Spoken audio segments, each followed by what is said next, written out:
The Heroes and the Hidden by Kitty Cat on AO3. Episode 6. Chapter 6. All of a sudden, Julia struck out. Naomasa sat at his desk, staring at the interrogation papers. Izuku was asleep on his couch, his freshly washed hair hanging over his face. He looked so peaceful, so much like a child. It was hard to imagine all he had been through in the past 24 hours. The showers had taken a lot longer than Naomasa had thought, given the panic attack in the shower. Naomasa was considering a nap himself when Nomori Kanya walked into his office, not bothering to knock. "How's the angel doing?" she asked, looking at Izuku sleeping on the couch. "Better. He looks almost peaceful," he says, frowning. "Thank you. He seems to be getting real rest." Izuku's breathing was coming faster now. He wasn't looking at Naomasa anymore. He seemed to be looking through him, his eyes glossy. Naomasa had never seen a panic attack this severe in a child this small. It was terrifying. His whole body seemed to shake as tears streamed down his face, his hands down to his side, but clenched ready to strike. He looked feral. But behind that, Naomasa could hear a quiet whimper coming from Izuku. His eyes held so much hurt and pain. Naomasa took a step towards him slowly. Holding his hands out, he froze when Izuku crouched down further, clearly frightened. He was concerned. Naomasa stepped back, allowing Izuku as much space as the showers would allow. Izuku seemed to relax a bit, until his talons came back to his skin, scratching his arms aggressively. "Shit!" Naomasa cursed, watching blood start to dot at his arms. His normal nails weren't enough to draw blood, but Naomasa knew what those talons could do in extreme emotion. He had seen it firsthand. He needed to stop him. Backing away, Naomasa slowly opened the door, leading to the station. Standing in front of the opening, he didn't want to leave Izuku alone. For the time being, he was so focused on Naomasa's movements that he had stopped scratching. His talons instead curled slightly, ready for attack. "I need a quirk that could be used to either calm a child down or sedate him," he called behind him, watching Izuku flinch at the loud noise. His heart stung as the boy watched him fearfully. What had the boy done to deserve this treatment? He could hear people behind him scurrying, trying to find the right quirk. "Midnight is in the area!" Someone shouts from behind her desk. She's one of the officers assigned to tracking the pro heroes. Izuku began scratching his arms again, the blood now dripping down his skin. "Call her now! It's a top priority for her!" He yells back, not checking to hear her response before shutting the door. "Midnight, you're needed now at the station." Kayuma's familiar voice statics to life over her comms. Nomori cracks her neck, grinning. "I'm on my way," she yells, taking off to run past the civilians. She hopes she'll be able to punish some villains before knocking them out. She hasn't been able to use her whip for some time. Skidding to a stop in front of the police station, she throws open the door, frowning, not seeing any commotion, besides the officers crowded against a door, ear to ear. "Isn't that the bathroom?" "Sansa," she calls to the cat detective, who looks at her guiltily. He was one of the many trying to listen through the door, the other officers scattering back to their desk as she approaches. "What's going on? Who do I need to teach a lesson to?" Sansa shakes his head. "See for yourself." He knocks gently on the door. A few seconds pass before she hears the detective's voice. "Let her in," he says quietly, barely loud enough to hear through the door. "Slowly." Nomori pushes open the door as instructed, already grabbing for her whip from her hip. She looked towards the detective, letting the door shut behind her. He crouched down on the floor, his hands interlocked, as he looks at the corner of the room. "What's up, detective?" she asks casually, looking around. There's no one here. He holds his fingers to his mouth, pointing to a dark shower in the corner. "Oh my god," Nomori whispers, gently staring at the child she didn't notice. He was so hunched into the corner she didn't see him. His nails, talons, scratched at his exposed skin. He's fully naked, and judging by the wanting water down his body and off his hair, it seemed like he was in the middle of a shower. But that's not what throws Nomori off. It's the blood on the boy, caked into his wet hair and running down his body in streaks.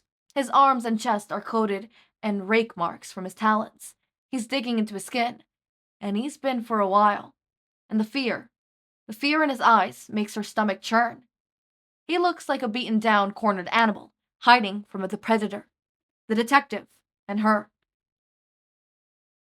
Izuku watches the man carefully. It's Kachan, but he's bigger, so much bigger. He grins at Izuku, watching him, stalking him. He needs out. He needs to run. But he can't. The door is closed, so he hides. He hides as best as he can, just like hiding behind lockers. The tile is wet on his back. Kachan cornered him into the bathroom. He can't breathe. He can only stare at Kachan as the blood starts to pool from his mouth and his eyes. So much blood. It hits the tiles with a sound that makes Izuku shiver. Drip, drip, drip. With every drip, he feels his heart stop. He needs to leave. He needs to listen. He needs to be quiet. He can't make a sound. He needs to be strong. He needs to stay here. He can't float away. The pain keeps him here. He rakes his talons over his skin, pushing deeper and deeper. He can't float away. Drip, drip, drip. His mom walks in. She stares at him, horror in her eyes.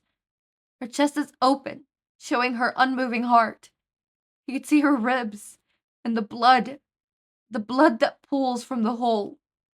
Drip, drip, drip. He failed her. He killed her. He can't be a hero. He's a monster. He can't breathe. He can't move. He can't float away. He can't do anything. So he scratches. He stays present. The pain stays present. Zuku, his mom says, her voice distorted and wet. She spills blood at him, making him scratch more. You failed. You're a monster. She splits again, the blood spreading across the room and a gas filling his lungs. No, he couldn't float away. He couldn't. Drip, drip, drip. Naomasa pulls his face into his jacket at Midnight's quirk, filling the room. It doesn't stop him from getting a little drowsy, but due to the boy's smaller size, he doesn't need much to knock him out. He watches as the boys collapse before moving his jacket and walking towards him. Midnight follows, a frown on her face. Is the angel all right? She asks softly, watching as Naomasa drapes his jacket over him. What happened? Naomasa sighs, picking up the kid gently. Izuku's head lolls into his chest, tiredly making him want to cry again. His quirk just appeared. Midnight nodded. He seemed to be right around 5, so it didn't surprise her much. He's 8, Midnight. Naomasa murmurs. Wait, what? He could see the confusion on her face. Stress-induced quirk. That is all Naomasa says before holding the kid out to Midnight. She takes the kid without a word, holding him tight. Please finish cleaning him off. He shouldn't wake up, still covered in blood. Naomasa states, running his hands through his hair. I could send a medic in to help with his cuts. Midnight nods, humming a slow tune to the kid in her arm, as she walks him back over to the showers. Naomasa doesn't feel bad about dumping the kid on Midnight, as much as he should.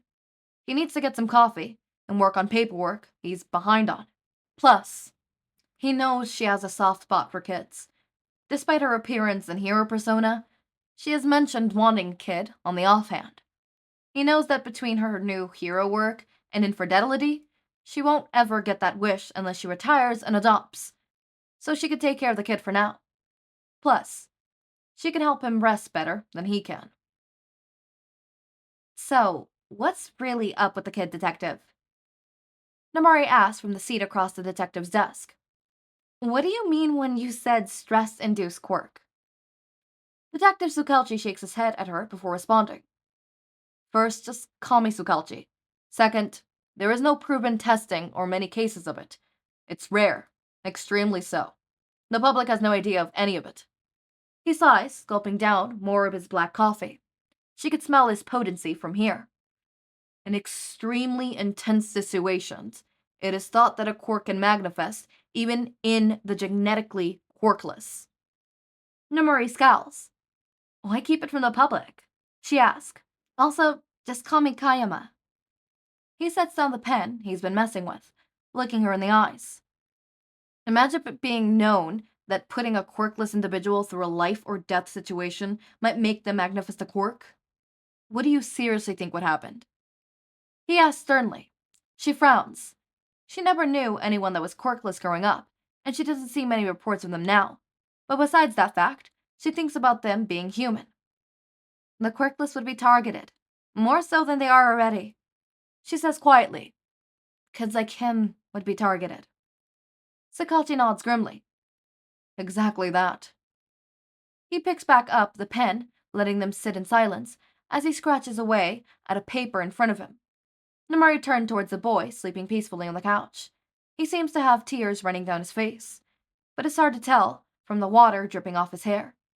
Luckily, an officer had just brought stuff from his younger kid, so she was able to get him dressed in clean clothes. The officer had refused reimbursement for the clothes, despite Nomori's offering. So what happened to him? She asked softly, standing up to push his hair back from his eyes. He killed his mother. Tsukauchi says bluntly, making her freeze in her step.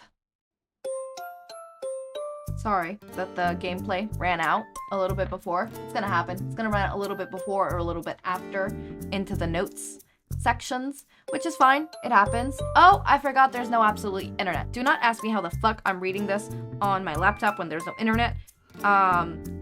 Lord, the saving grace that is preloaded fixed. Like, it's already preloaded. Disconnect, connect. Oh, no, don't connect to that one. That one is not back yet. Yeah, no, that thingy still says red. Okay, connect to this one. Yeah, connect to mine personally. Connect, bitch, connect. Okay, but, I think that, does Nomori play a big part in this? I don't really remember if she does or not. Let's see. Characters. Is she listed as a character? Because if she's listed as a character, then that means she plays a big part. She's not listed as a character, therefore, she does not play a big part. Okay. I would have loved to see her a little more.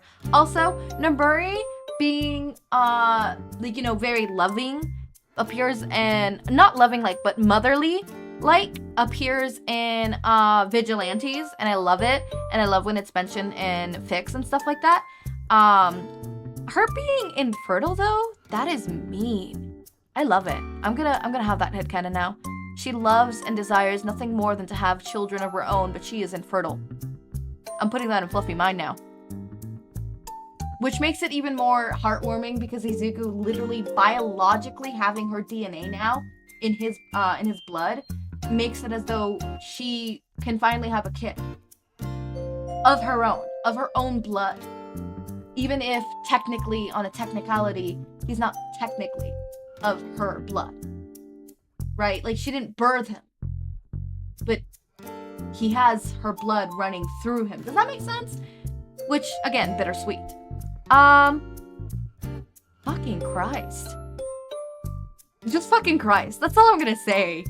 Just, I could go on another route about PTSD and how that affects the mind and stuff like that, but I've already went on that route, and there's not much I could say. So the only other thing I could say is Chapter 7 is called Pick a Flower, with the summary being Izuku faces reality, Tsukauchi interrogates the boy, Midnight learns to say goodbye. Oh, Midnight learns to say goodbye is breaking my heart. As always, my raindrops, make sure to eat, sleep, drink water, take your meds. Have a wonderful day or night. Link to my Discord server and socials are down in the description. Subscribe to see more of my content, and thank you so much for watching.